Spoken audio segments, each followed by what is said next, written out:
নমস্কাৰ নিউজৰ বাতৰিলৈ স্বাগতম জনাই ষ্টুডিঅ'ৰ মজিয়াত মই উৎপল দাস চাহক আজিৰ সংবাদ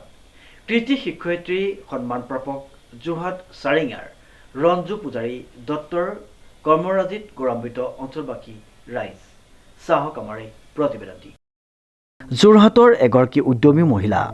অকল উদ্যমীয়েই নহয় তেওঁ একেলেঠাৰিয়ে যোৰহাট জিলা কৃতি শিক্ষয়িত্ৰী সন্মানপ্ৰাপক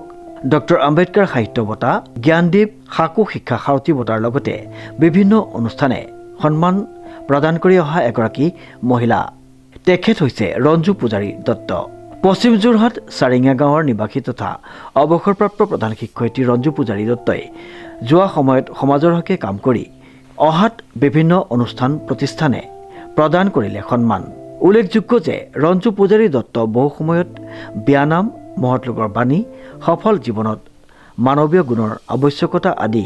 গ্ৰন্থ প্ৰকাশ কৰি সমাদৰ লাভ কৰিবলৈ সক্ষম হৈছে ইফালে তেওঁ ওমেন আইকন এৱাৰ্ড লাভ কৰা চাৰিঙা আদৰ্শ মহিলা সমিতিৰ সম্পাদিকা মালপথাৰ লেখিকা সমাৰোহ সমিতিৰ সভানেত্ৰীৰ দৰে গধুৰ দায়িত্ব পালন কৰি বিভিন্ন সময়ত মহিলাসকলৰ বাবে কৰি আহিছে উন্নয়নমূলক কাম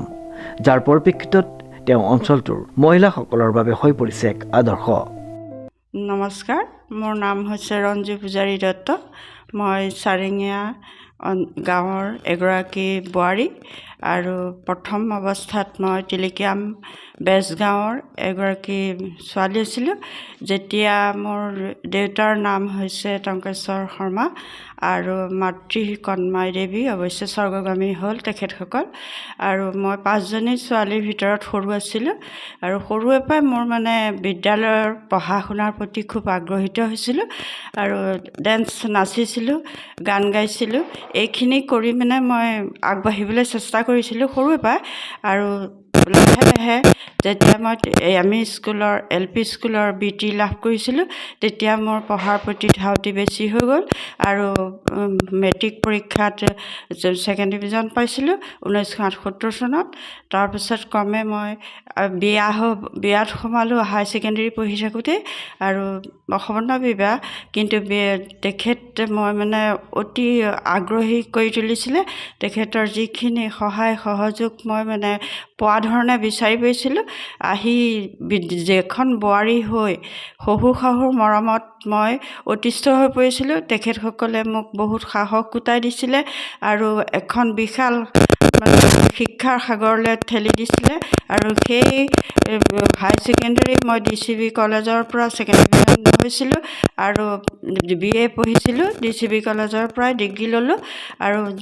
শেষত তেখেতসকলৰ অনুৰোধক্ৰমে মই BA পঢ়িবলৈ গ'লোঁ পলিটেকনিকেল স্কুলৰ প্ৰাইভেটত নাম লগাই যেতিয়া BEd কোৰ্চ কৰিছিলোঁ সেই সময়ত যিখিনি মোক সহায় কৰিছিলে মই শাহুগৰাকীৰ এই সময়তে মই কৃতজ্ঞতা জ্ঞাপন কৰিছোঁ তেখেত মৃত্যু হ'ল কিন্তু তেখেত সদস্য তাৰপিছত আৰু আমাৰ চাৰিঙীয়া অঞ্চলৰ মালৌখাট শাখা সমিতিৰ এগৰাকী সভানেত্ৰী হয় মই লেখিকা সমাৰোহ সমিতিৰ তাৰোপৰি মই আমাৰ পশ্চিম যোৰহাট সাহিত্য সভাৰ শাখা সমিতিৰ এগৰাকী সদস্য আৰু আজীৱন সদস্য যোৰহাট জিলা সাহিত্য সভাৰ এনেকৈ মই মানে সাহিত্য জগতখনৰ মাজত সোমাই পৰিছোঁ বহুত ভাল লাগিছে আৰু মোৰ কেইখনমান গ্ৰন্থও প্ৰকাশিত হৈছে প্ৰথম যেতিয়া স্কুলত আছিলোঁ 2020 চনত মই তেতিয়া দেখিলোঁ যে প্ৰাৰ্থনা সভাত ল'ৰা ছোৱালীসমূহে মানে কৰিবলৈ মহৎ লোকৰ বাণীটো অকণমান টান পায় সেইকাৰণে কি কৰিলোঁ মহৎ লোকৰ বাণী জ্যোতিপ্ৰসাদ আগৰৱালা বিষ্ণুপ্ৰসাদ ৰাভা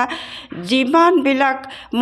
মহান মনীষী সেইসকলৰ সকলোবিলাকেই মই সংগ্ৰহ কৰিলোঁ সংগ্ৰহ কৰি মহৎ লোকৰ বাণীখন কিতাপ যেতিয়া গ্ৰন্থ আকাৰত প্ৰকাশিত হ'ল প্ৰজ্ঞাজ্যোতি প্ৰকাশনৰ পৰা প্ৰকাশিত হয় আৰু সেই প্ৰজ্ঞাজ্যোতিৰ পৰাই আকৌ বিয়ানামখনো মই গ্ৰন্থ প্ৰকাশ কৰিলোঁ আৰু মোৰ হাতত বৰ্তমান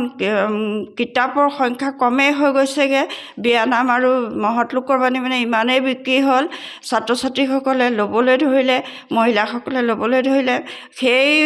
কাৰণে মই এই